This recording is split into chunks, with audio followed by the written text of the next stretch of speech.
Hello friends, so today's video is going to be a non-spoiler book review for Godkiller by Hannah Kaner. I'm going to break this review up into parts and I'll have timestamps down below if you'd like to jump ahead to any one particular section, but I'm going to start with the synopsis of the story. Then we'll get into the pacing, followed by characters, character relationships. Then we'll talk a little bit about the world, and at the very end, this isn't normally a thing that I would talk about, but I do want to address accessibility with this book because there are a couple of things to note. Jumping into it and starting with the synopsis, we follow four main perspectives whose plot lines are all very interwoven and interwoven very quickly as they are headed to this city where gods and the shrines to gods are still very prevalent. Throughout the rest of this land, gods have, for the most part, been eradicated due to a war that occurred a few years prior. In this war, it started out as mainly gods against gods. You had old gods, ancient gods, gods of the sea, gods of fire, and then you had new gods.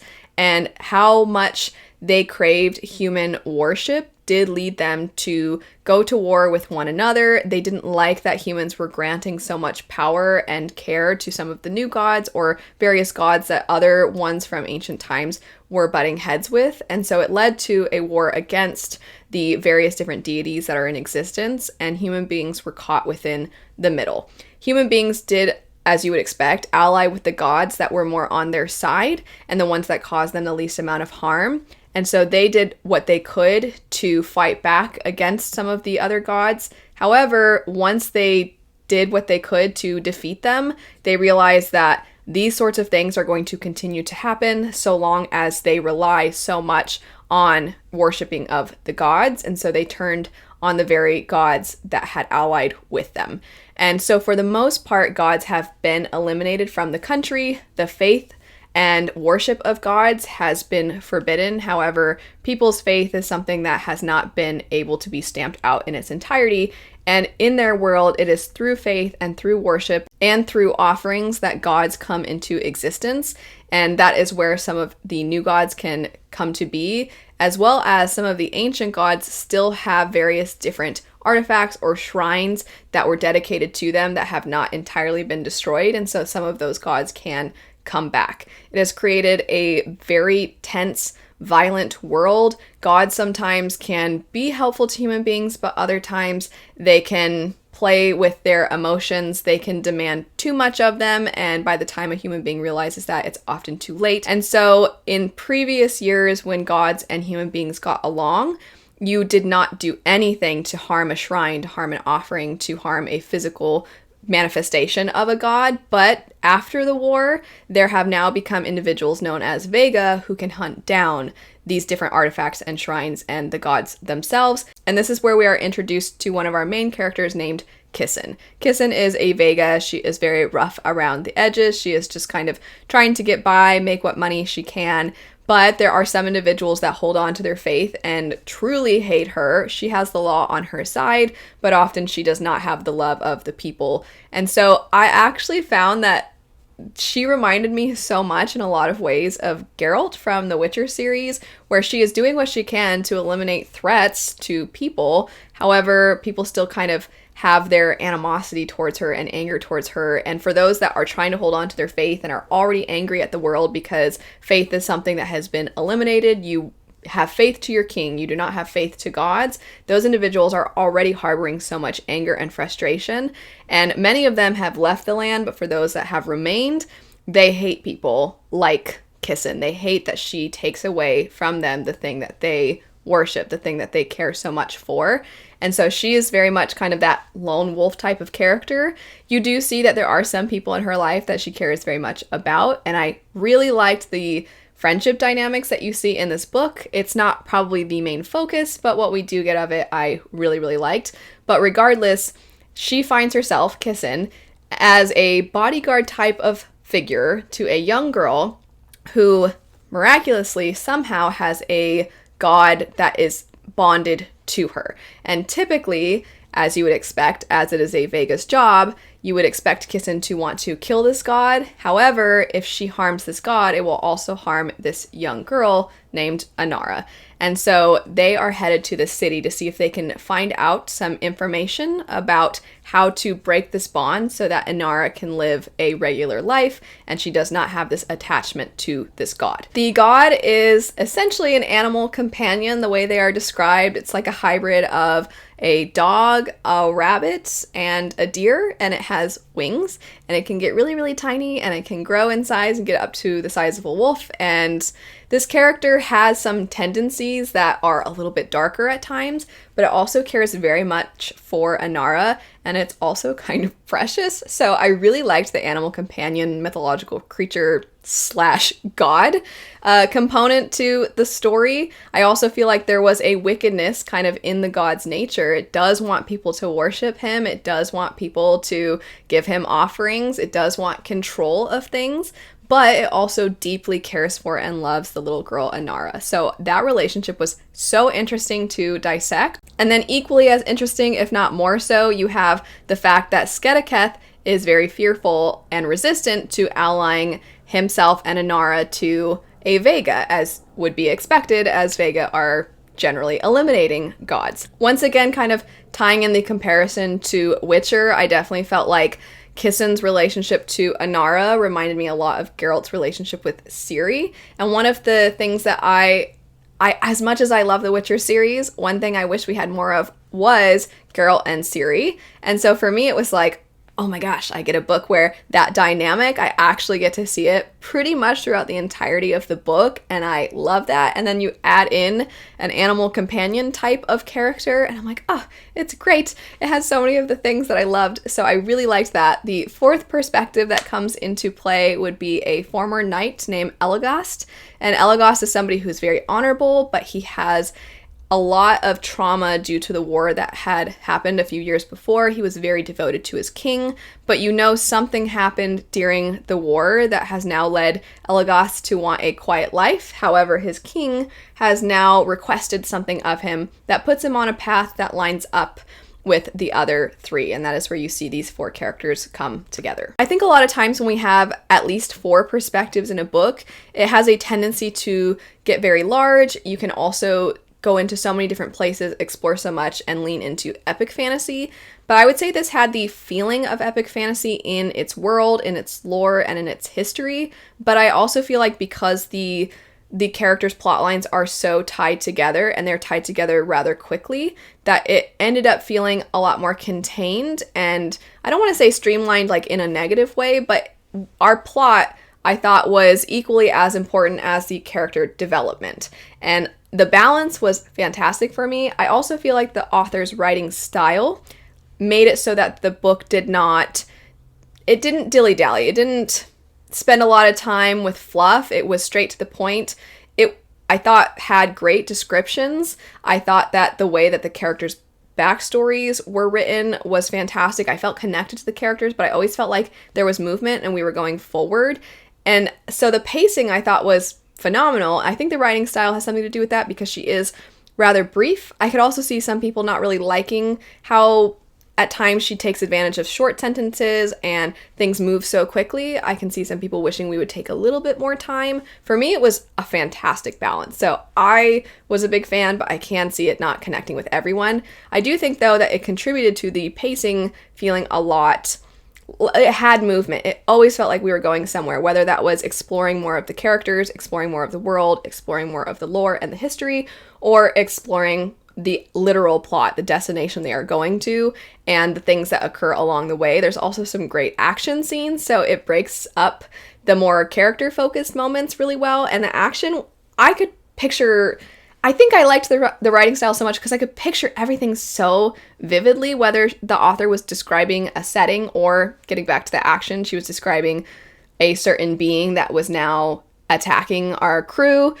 Whenever that would happen, I can still visualize it because I still remember how she described one character fighting and then the other one coming into the picture and the enemies. I just could see everything so well. So I was never bored. I devoured this book so quickly. As soon as I started, I was like, oh, okay, here we go. I'm in. And I have a tendency to kind of sit down and decide, okay, I'm going to probably read this book today. But I often end up needing to take breaks and, grab a snack or whatever. I end up having to take a break in some fashion. But with this one, it's like, I didn't even want to get up to get something to drink or go to the bathroom. I was like, okay, I'm just gonna have my my headphones in now while I go like take care of something, like while I get dressed or something, so I don't miss anything and I can still keep taking in the story, because I was just so gripped by it. It was done, I thought, really well with its pacing, and it is really short. I was actually concerned that I was like, oh, I don't know, with this story, it feels like there's so much to it, and we have 4 perspectives, and it's less than 300 pages. I don't know if we're going to pull this off, but I absolutely think the author did. I don't know that I've come across another story with this amount of characters and this much going on that was told in a way that I thought it never had a wasted moment. When there are slower moments, though, I think that the curiosity that I had for the characters' pasts definitely made me want to keep turning the page, because you know that things occurred in their pasts, and so you're like, what happened? And then there's a little bit of a mystery component to Inara and Skedeketh's perspectives, and so I wanted to know what's going on with the two of them. With Kissin, you do know some of her past, but you get her in the prologue, and then you get her years later, and you're kind of wondering what has occurred in the in-between. And so even with her, I felt like I wanted to know more. And speaking of the prologue, I think that is a good taste test if you are interested in this book. If you read the prologue and you're like, oh, okay, then definitely keep going, because I think the prologue is one of my favorite prologues I've come across. And if you've read the book Black Sun, I think Black Sun also has a very gripping opening, and I would say this maybe isn't as, well, it's pretty horrific. There's some pretty dark things that happen. It's not described in detail, but it just really pulls you in, and I was really blown away by that prologue. I was gripped basically immediately, and then I just kept wanting to turn the page. I did touch on the characters and the character relationships a little bit already, but I wanted to dig a little deeper into it. Kissin is a character that I feel like we have seen her character type quite a bit. In fact, we've seen a lot of these character types before. We have seen the rough around the edges lone wolf with the dark past. We've seen that character that they have abandoned their path and now they're living a quiet life, but something has called them back to it. And then we've seen that mysterious child character. We've seen these character types many times. Not just we've seen them before, we've seen them many times.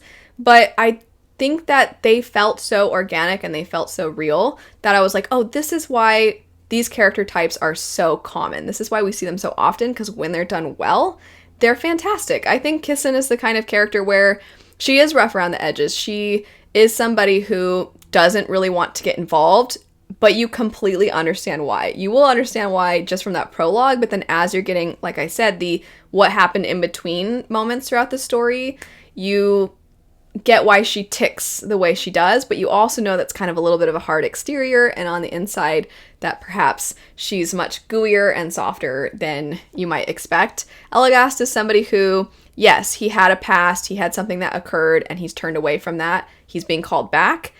And why he abandoned that life that he used to have, again, is very organic. It feels very real. It makes sense. Inara is somebody who, she is mysterious not just because of the fact that she has this random god bonded to her, which normally cannot happen. Normally, gods only bond to shrines and such things.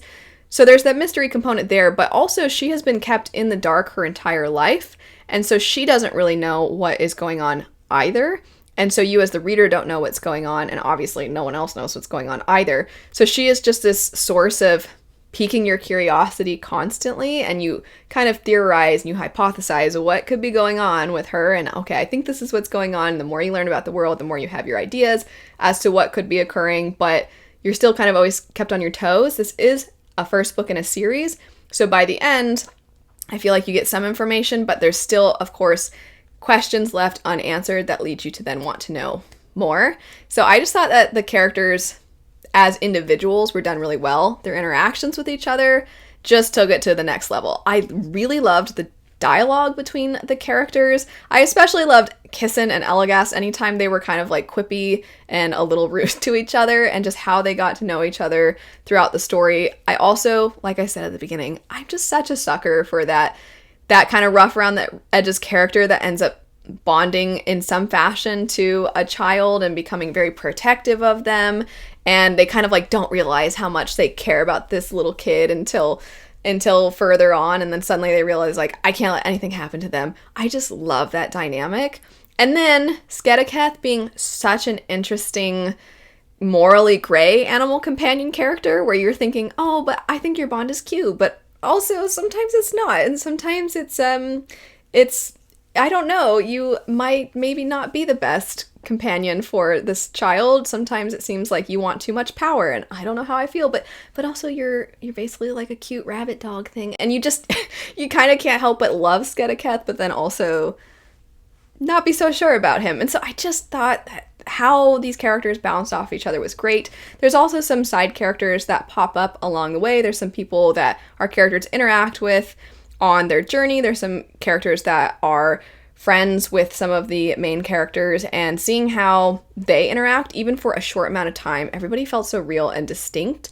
And I just felt like the interactions, they felt like real people. It was really great to see. And it was great to see in a world that is so different from our own. It is such a fantasy-centered world, but yet the human beings acted. It's like, you know that, I don't know, sorry if you don't know the quote, but in Parks and Rec, when Ben is talking about Game of Thrones, and he's like, it's real stories and real people in a fantasy world, and that's kind of how I feel about these characters. Speaking of the world, I thought that this author did a fantastic job of having the world very much feel like the progress has been halted as a result of war. Not necessarily war between humans, but because of the whims of the gods, because of the effect that gods had on the past, and then the war with the gods. It definitely felt like there was so much history to be uncovered, but at the same time, it's like progress hasn't been able to be made because there was so much violence in the past, because human beings are so swept away in their worship that you really often don't see them reaching their fullest potential. And it felt like as we traversed the land, the way that the settings were described, I thought was fantastic. The way that you have, at times, old gods still have enough power to send what are basically like monsters after people, and so there are certain areas you don't go very often. There's just so much to it that it was so well realized, but at the same time, it still felt like there was so much to uncover. If this book sounds interesting and like something you would want to pick up, I do now want to address the accessibility of it. It is a brand new release. It only just came out, and currently it is available from UK retailers. And on top of that, the audiobook is only available to people that live within the UK. I really can't stand that, but that's neither here nor there. I just wanted to mention it, and I will have linked the Amazon UK link. I typically try to link things to bookshop.org, which is an organization that if you purchase from them, then a percentage is donated to indie bookstores and such things, but it's not available on bookshop.org. As for the audiobook, I was able to listen to the audiobook by using a VPN on a specific audiobook app and pretending like I was in the UK so that I could then download this audiobook. I just wanted to give the heads up that while there's plenty of retailers that, will ship internationally and things like that, you might have trouble getting this book, you might have trouble getting the audiobook, and hopefully you can find some way to still get your hands on it if you are wanting to pick it up. That's it though for this non-spoiler review of Godkiller. If you do end up picking it up, I hope you really enjoy it. I hope that it's everything that I've kind of hyped it up to be. But anyway, thanks so much for watching. I hope you have a lovely rest of your day, and I'll see you later. Bye.